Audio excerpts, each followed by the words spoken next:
After being in therapy for 3 years, I've been diagnosed with a lot of emotional and psychological conditioning disorders.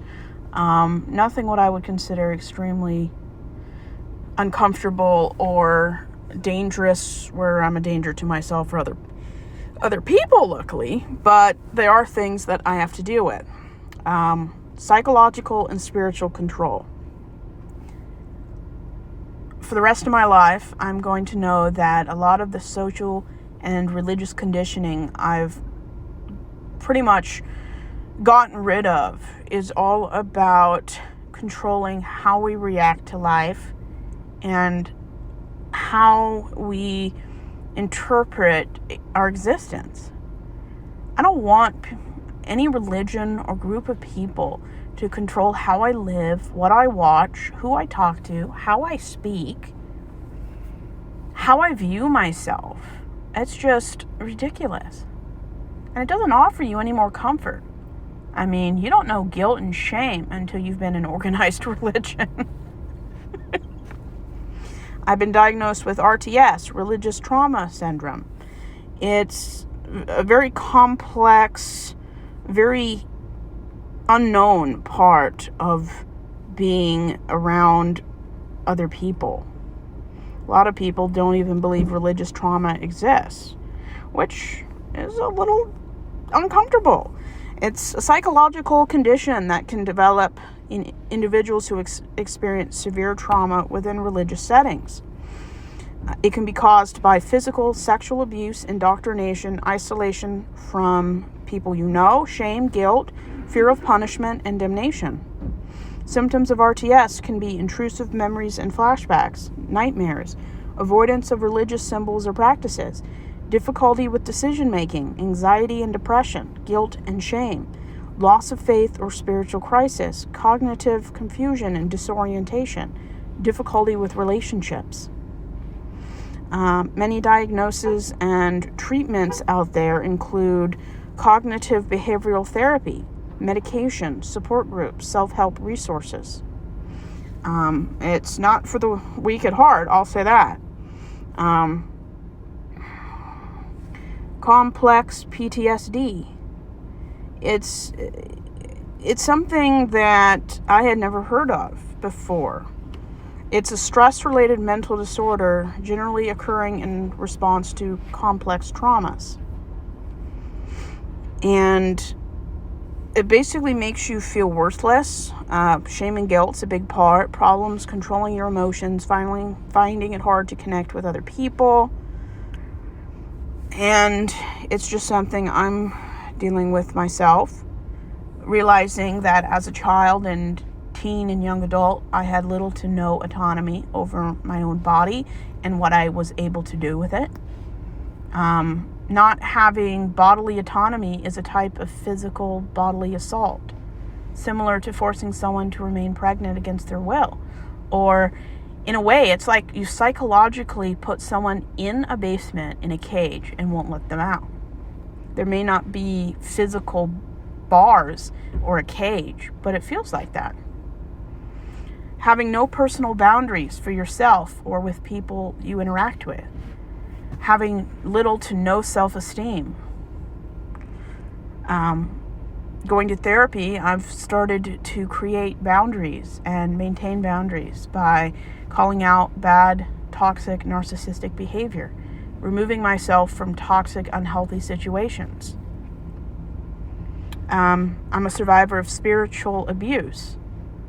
And when you're a woman, regardless of what race you are, you're always told you're responsible for everyone's behavior and you're responsible for the worst parts of our society. I'm a survivor of emotional abuse and neglect. I may have grown up in a loving home, but my parents refused to accept me for who I am and tried to force me into some person I'm not. They withheld acceptance, emotional connection, vulnerability from me, and that's probably why I'm incapable or unwilling to have human relationships. I'm a survivor of verbal abuse. I've been told my whole life that sometimes I wish I never had you. You gave me white hair. Every time I tried to stick up for myself or say I had a difference of opinion, my parents would call it arguing and punish me for having a difference of opinion. You weren't allowed to have individuality and autonomy in my family. It just did not exist. I'm a survivor of controlling religious fundamentalist parents and siblings. My entire family acts as though they own my soul, my mind, my body, my sexuality. They honestly believe they own everything. And that just because you have a certain last name, that makes you a Christian, just like it makes everyone else in your family a Christian. And I've had to come out in order to break that fantasy apart and control my story. Body dysphoria. This is a very common one, especially with young people or regardless of your age. Growing up in any environment where you don't feel like you fit in due to gender, how your body is, your pronouns, things like that. It's a mental health condition where a person spends a lot of time worrying about flaws in their appearance. This can morph into under or overeating disorders. Some people claim that trans people have it. I mean, I haven't done much research on this, but it can be a very serious disorder. I mean, people self-harm, suicide, depression, eating disorders, psychological and mental issues. And it's caused by a combination of biological, psychological, and environmental factors. The exact cause is unknown. Some people say that it's because of genetics, brain differences, neurotransmitters. We're just not sure why. And it can be terrible for people whose body is different than what is put out in the media, especially if you're more than 25 pounds overweight or have a very unusual figure or a more noticeable figure. You're going to be more targeted by religious people when you're young if you have a more curvy figure. And eating disorders are very real. I mean, I learned about eating disorders. I think it was Princess Diana that suffered from some eating disorders. And I recently was watching Heartstopper, where the main character in it has an eating disorder.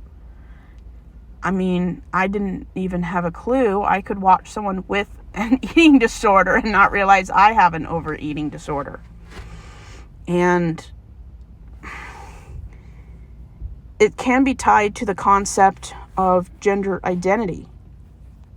And it can morph into different symptoms. And not one of these disorders is, well, for everyone, it can look different. And it's something that has to be faced, dealt with, and usually you need extensive therapy. I have an overeating disorder due to being in the closet for many years, being different since the age of 10. All the pressure, anxiety caused me to overeat, which causes obesity and other heart problems. Living in this family, I don't think caused my depression, but it kind of felt like it doubled the symptoms. It definitely exacerbated it. And luckily, I'm a 3 on a scale of 10 for depression. I mean, I'm not a danger to myself or other people, but I do experience very low lows. I wouldn't say I experience very high highs either. And finding things I enjoy doing does take a lot of the pressure off depression. And I recently came out as being depressed a few months ago, and my mom's response was, "Oh, And then she changed the subject and has never said another word about it. And that's just the type of crap my parents and family pulls. Luckily, I have people I can connect with who care enough to talk about it, acknowledge it exists. My family, if it's not convenient or doesn't line up with their beliefs, it's like it does not exist. And for people suffering with mild or really bad depression, gaslighting people is terrible. Having mild suicidal thoughts from the age of 18 to 22, I told my mother about it, and she just doesn't care. And luckily, I have people I can talk to. And if you know somebody or experience those kind of thoughts, either seldomly or regularly, go find help. Because it's not anybody's fault. But my family does not care. Panic attacks are very common for people with RTS, religious OCD, anxiety, depression. Having to live a life I didn't want for decades is enough to send anybody into panic attack mode. I used to have 5 a day. I'm down to 2 a day. So we are making progress in therapy, that's for sure. Having night terrors or nightmares about my parents finding out I'm an atheist or a secular person. Even though I've come out, does not mean in my dreams I'm out and proud. And that's something I have to deal with. Most of the internalized hatred toward what my body looks like and how I see myself as an atheist is sometimes expressed in a negative way through dreams. I have a distrust and mistrust of religious people or conservative right-wing people. I don't see myself ever being friends with any of them, and personally I think it's just best for my mental health to avoid these people entirely. Healing from toxic family relationships. Sometimes the best way is no contact. Other times it's just surface, and sometimes it's just setting boundaries. And covert narcissism runs in my family. And there's no compassion, no emotional connection, no emotional vulnerability. It's just a very unhealthy, borderline toxic environment. There's rampant family gaslighting. When I bring up that the curriculum I grew up in is white supremacist, racist, they gaslight me. When I say that hitting a child is wrong, they gaslight me. When I say that I'm no longer a Christian, they gaslight me and say, you never were. And gaslighting is a control mechanism. Control freaks, narcissists, they have to maintain control by controlling the narrative, controlling the story. And as long as you choose not to give that control away, you're in control of your life. And the goal in life is not to fix people. I can't fix my family. And it's not healthy to remain in contact with people to fix them. If I want to evangelize and fix people, I'll change back into being a Christian. There's rampant religious gaslighting in my family, where people claim I'm not a Christian and that I'm just wanting to sin. That's why I came out as an atheist. I just want attention. It never really stops. And that's why you have to set boundaries. Boundaries are about how you determine respect, what you allow into your life. And if people can't or won't treat you with the respect that every decent human being deserves, call them out, and then I just leave. And that is a privilege, just to be able to leave. Not having any self-confidence. Basically having no inner voice or capability to interpret my inner voice at all. being taught to mistrust my body and how I feel in my own skin. Therapy helped me learn that the reason I'm overweight is a coping mechanism for living in such an atrocious environment and not listening to critics. Seeing myself as I want to see myself. And I know that losing weight isn't going to make me feel better about myself. If I don't like myself when I'm 180 pounds, I'm not going to like myself when I'm 110 pounds. I may have a fake temporary enjoyment period, the honeymoon period of losing weight, but it's not going to change how I see myself, because the skinniest models in the world still have eating disorders, dysphoria, and all kinds of mental disorders, because your weight doesn't change how you see yourself. And I just want to see myself in a better light. And confidence comes from within. Validation comes from within. If I need a confidence boost, I know where to go to get it, and it's not to my family. Growing up in my home life, I had 100% sexual repression, which escalated into panic attacks, dysphoria, and just not having a sexual awakening into my late 20s because of the lack of autonomy that was even discussed in my environment.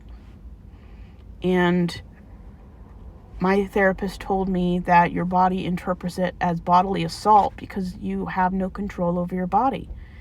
And your body protects yourself by shutting down and numbing the parts that are affected due to trauma.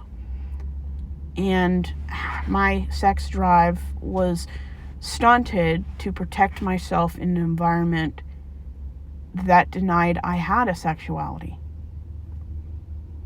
Sexual dysfunctions. And anytime I'm in therapy talking about lack of autonomy and sexual consent, things like that, I do experience panic attacks and nightmares. I may never have been targeted by an adult, but when a religion and the authority figures in your life never talk positively about sex or bodily functions, your body may interpret it as something negative. And religion villainizes female sexuality or denies that it exists in a positive way. So not everyone interprets these abusive conditionings as abuse, but my body definitely did. And due to the emotional neglect and disconnect between people I know, I experienced touch aversion or PDA avoidance. It was a physical response to people who emotionally and verbally hurt me that I did not want them to hug me or to touch me. And I still don't like physical touch because that's how my family kept me for half my 20s from having my own life. It was a way for me to control the uncontrollable. I've had obsessive self-life control to avoid social control. I had to create a part of myself that was so different from everyone else to maintain the illusion and image of control. That's something I'm also working through in therapy. Distrust of authority figures. When every authority figure in my life has brainwashed, gaslit me, indoctrinated me, controlled me, it's almost impossible to see an authority figure as a safe person to be around. I used to have a crippling lack of self-confidence, body confidence, and any form of confidence, whether it was positive or negative, because of growing up in an environment that you're told you are basically a horrible person. I've survived extreme environmental isolation by being religiously homeschooled in Alaska. That stunted and created social retardation. Luckily, I've worked beyond that and am very extroverted at work, but very introverted at home. And that's one thing I don't like about homeschooling. It isolates, and if there's any religious indoctrination, you see the world as us versus them mentality. And it's not a good thing at all. I survived academic indoctrination through very racist curriculum from Pensacola, Florida, Abeka. And it taught me that not all slavery is bad, that white men have the right through God to conquer and colonialize. I reject all of those things, especially the pro-life agenda. It's all about controlling the female and elevating the white male. Forced gender conformity. Seeing myself as a traditional cis heterosexual woman, and there really wasn't much leverage or choice. You were forced into it, and you were kept so ignorant of anything that wasn't that, you couldn't make a decision that wasn't just being a normal cis heterosexual woman. You can't choose something if you don't know it exists. Self-dissociation. The arguments, the fights, the emotional and bodily reaction to just the worst parts of my childhood caused me to emotionally shut down, numb, and dissociate. The covert narcissism in my family was so extreme, it ruined holidays and events, weekends, months. And now that I can recognize things, I can leave. I don't have to dissociate anymore. I can just leave. The love bombing. My parents would get me presents and spend time with me, but they never supported my interests. They made me hide the best parts of myself. And you can't want a relationship with somebody that you don't feel emotionally safe around. And I had a lot of forced outer and inner conformity expectations. I couldn't like certain animals. I couldn't have posters on my wall. I couldn't be into superheroes and Star Wars because my parents found fault with everything. I've never gone to the theater until I was almost 25 years of age. The length of my hair, the clothes I wore, the socks and shoes I wore was unlike anything anyone else around me had ever worn. We were so different, we might as well have been Amish, even though we weren't Amish. And nobody needs to be that way. Nobody needs to conform. Nobody has to have children and just be like everyone else. I've experienced paranoia, and paranoia is so bad that when I found ways to cope, I had nightmares for years. My parents would find out how I coped, or that I even needed to cope. And that can turn into dissociation. And when my parents did find a little of the ways I coped, it was trauma. And cognitive dissonance, wanting to be one thing and being forced to live and behave in another way. Hoovering. When I tried to leave, they wouldn't let me leave. They controlled when I left the home up until I was almost 25. I had no friends because they wouldn't let me have friends. They and their religion caused me not to listen to my inner voice, to reject autonomy. I could not stand up for myself or create boundaries. being a survivor of spiritual, bodily, emotional, and psychological assault, your body interprets it like you were sexually assaulted, even though that did not happen. And I do have post-traumatic stress disorder.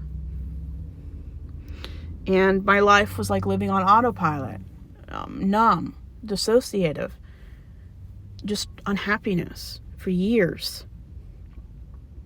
There was a lack of emotional and psychological connection during my entire life. I've never had a one-on-one talk with anyone in my family. We've never connected emotionally. We've never had vulnerability.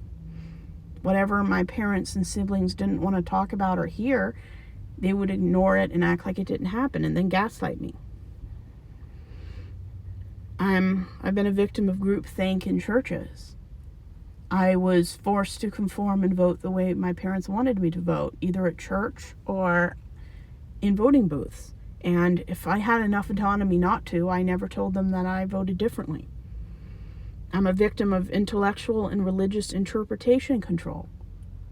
My family would have disowned me, and in a way they have, intellectually, because I interpret religion, denominations, and things differently than they do. They see me as a threat, as a lure that Satan is using to lure them away from religion.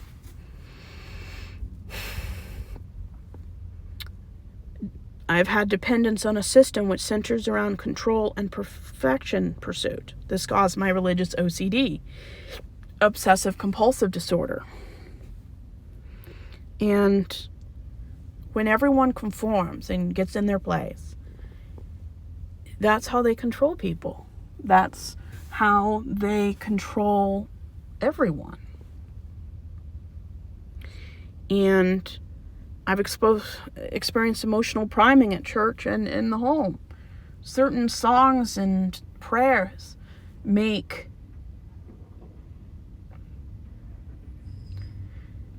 it easy to emotionally and psychologically manipulate people. And I'm tired of it. I'm tired of spiritual bypassing, where when I come out, my family says nothing. They gaslight me, ignore me. I'm just tired of it. For once, I wish someone in my family would hug me and make sure I'm okay, but they don't care. They've caused me to have unhealthy independence for so long that I've learned that I don't want to be independent to spite my family. I want to be independent because that's what's best for me. I don't want to watch a movie to give my parents the middle finger. I want to do what I want to do because it's something I want to do, not because my parents won't let me do it. And I've learned time and time again, I don't want these kind of things in my life anymore. It's not good for me. And they're not good for me. They're not, these people and their controlling behavior is not good for me. And if talking about it can help somebody else feel not alone, then I think that's just the only reason why I want to talk about it. And I've lived silent for so many decades. I want to call people out on their crap. Call them out on their narcissism, because I don't do it so they change. I do it so they know it's not okay and that I'm not going to take it anymore. If people don't show me the respect I deserve because I'm a decent human being, then you can celebrate Christmas alone. I don't care. And you can keep your gifts and your well wishes, because nothing they do is ever free. There's always a hook that they use against me down the line.